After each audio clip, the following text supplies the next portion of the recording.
I was going to talk to you about this Roger Dubuis Excalibur monobalancier black ceramic in 42mm case and how it relates to a Lamborghini. But I won't, because Patek Philippe dropped a new Nautilus 3-hander.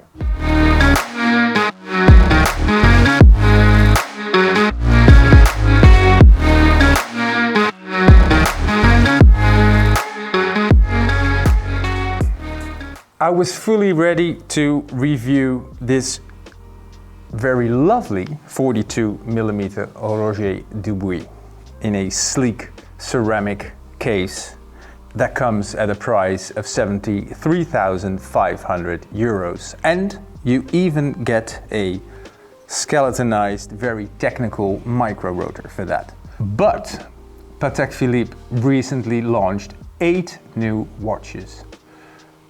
And there's one novelty that, of course, grabbed all the attention. The new Patek Philippe Nautilus reference 5811 1G. G meaning gris, meaning white gold. Farewell 5711, welcome 5811. But how different is it from the 5711? Well, I can tell you. The case of the new 5811 is 1mm bigger than the 5711, but the height of 8.3mm has remained the same. The biggest change is that the 5711 had a 3-part case and the 5811 now has a 2-part case, and that is the same case construction as the original Nautilus, the 3700 Gerald Genta designed and was launched in 1976. What is so special about a 2-part case and this particular Nautilus case? And that is the fact that the movement has to be put in through the front, through the porthole. That was the whole gimmick of the Nautilus in the first place, is that it looks like a porthole, that you could open and close it like a porthole in a ship. So the new 5811 has that same construction again. That is a little bit tricky to get the movement out, but Patek came up with a special split stem system to deal with that. And the movement in this case is the automatic caliber 26330 SC. And I have to be frank regarding the movement. It is not a very special movement. And I'll tell you why. Yes, the movement is nice and slim. It's only 3.3mm high. And yes, it also has silicon parts. It has the usual silicon stuff Patek Philippe puts in there. It's Gyromex, Spiromex, all the way. So that's good. But the power reserve is a, shall I say, meager 35 to 45 hours. And when this movement came out in 2019, so it's not even a very old movement, it already felt a little bit outdated, especially when you know that a lot of watches in the upper echelons and even in the mid-class range have automatic movements that will easily run for 70 and even 80 hours. Having that caliber in a new Nautilus with a completely redesigned case is a bit of a letdown to my taste. I would think in a Nautilus, especially with the reference to high-tech submarines, something of a modern propulsion system would be in place, would be the right thing to do. Also, when you think of the advanced research stuff Patek has been doing, why not go for a full upgrade instead of just a new body shell? Patek chose not to do it, and I'm also quite sure that the clientele don't really mind. But I'll get back to the clientele stuff a little later on. Let's have a look at the dial. The dial is a blue to black gradient affair. Do you like it? I don't dislike it, but do I like it in a Nautilus? That's a bit of a tricky question. I prefer the bluish, grayish, more, well, let's say vintage 3700 style. And since the 5811 harks back to the original case design, why not also make a subtle reinterpretation of that original dial color? A very nice touch on the dial is the framed date window. I always thought that the regular date window on the 5711, not the green one, because the green one already had that little rim, was a little bit bland. It was just a hole in the dial. And with the green version, that is the farewell version, well, not really farewell version because there was a Tiffany version, but you know what I mean.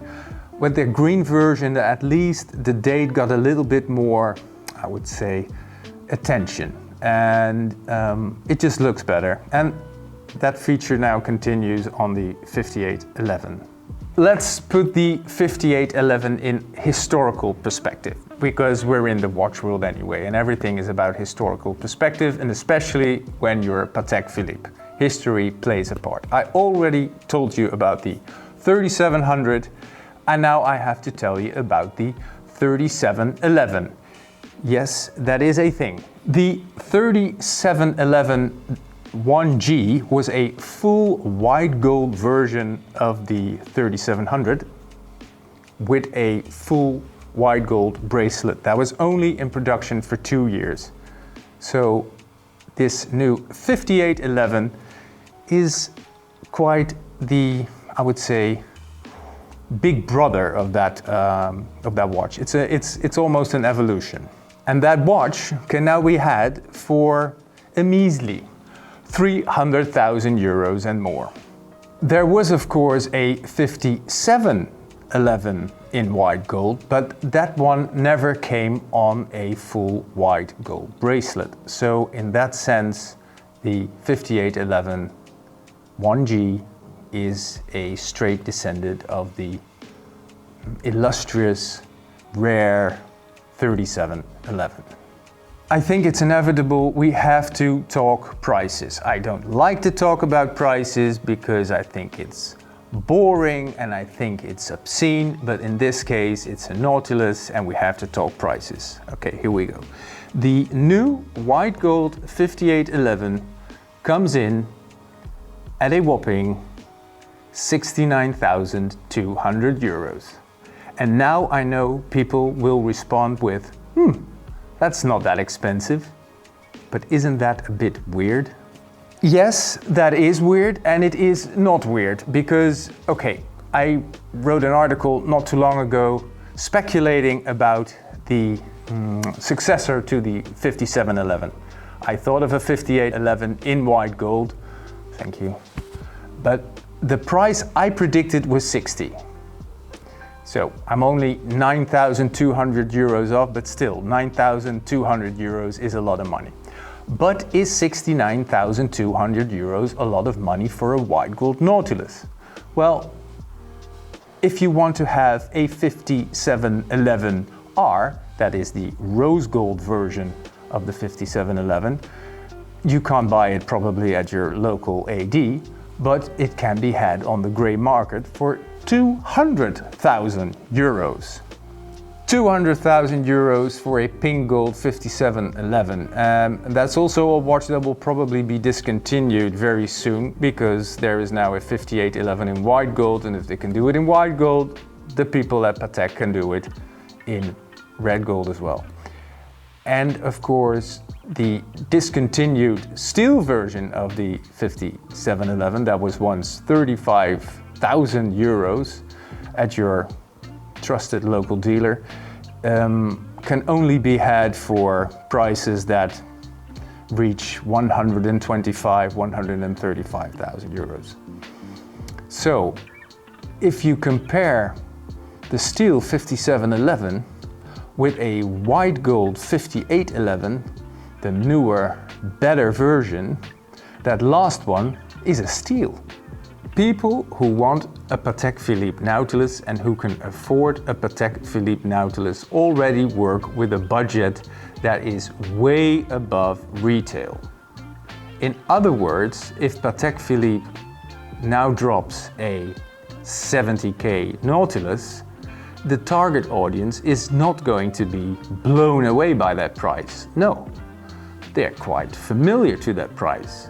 So I'm quite sure that the waiting lists for the white gold new Nautilus are already this thick. And with waiting lists this thick, it means grey market prices will skyrocket again. Because if Patek Philippe wants to saturate the market, in other words, try to overflow the market with gold Nautili, that's the plural of Nautilus, to keep the price low, in other words, to shrink the waiting list and have it on sale at your local retailer, I think they just can't handle those production numbers. The volume of watches they would have to flow into the market would just be way too big. They would only be building Nautili and probably be planning a separate Nautilus factory.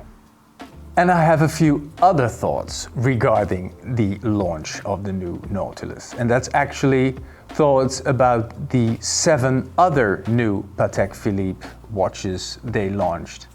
It was weird, to be honest. There was a platinum, monopoussoir, rattrapante, perpetual calendar for lefties, and nobody talked about that. There was something I don't even dare talk about because it was a rainbow Nautilus for ladies. The strange thing is, Mr. Stern really wants to reposition Patek. He wants to reach a younger audience, but at the same time, he wants to be loyal, or how would I say this? He wants to remain historical, traditional integrity of Patek Philippe.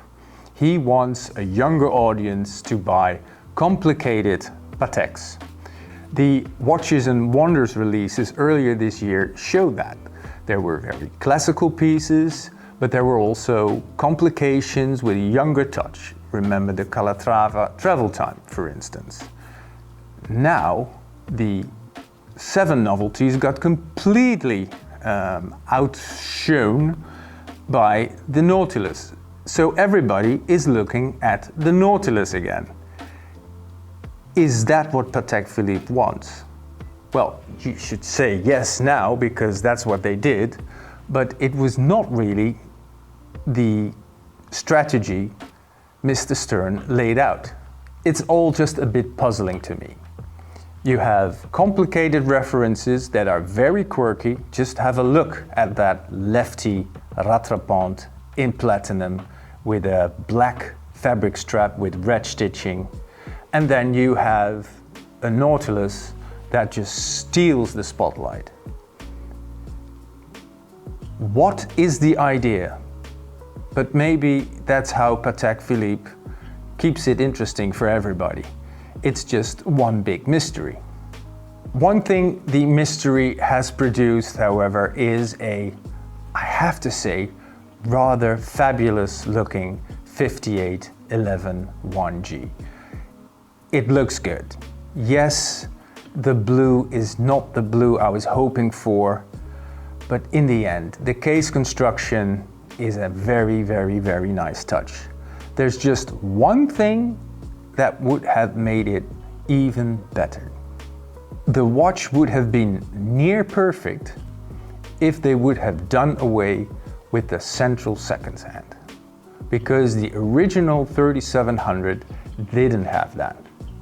And I know that I said that this watch pays homage to the 3711 and that one has a central seconds hand, but to distinguish the 5811 from the 5711, just 2 hands would have made it near perfect.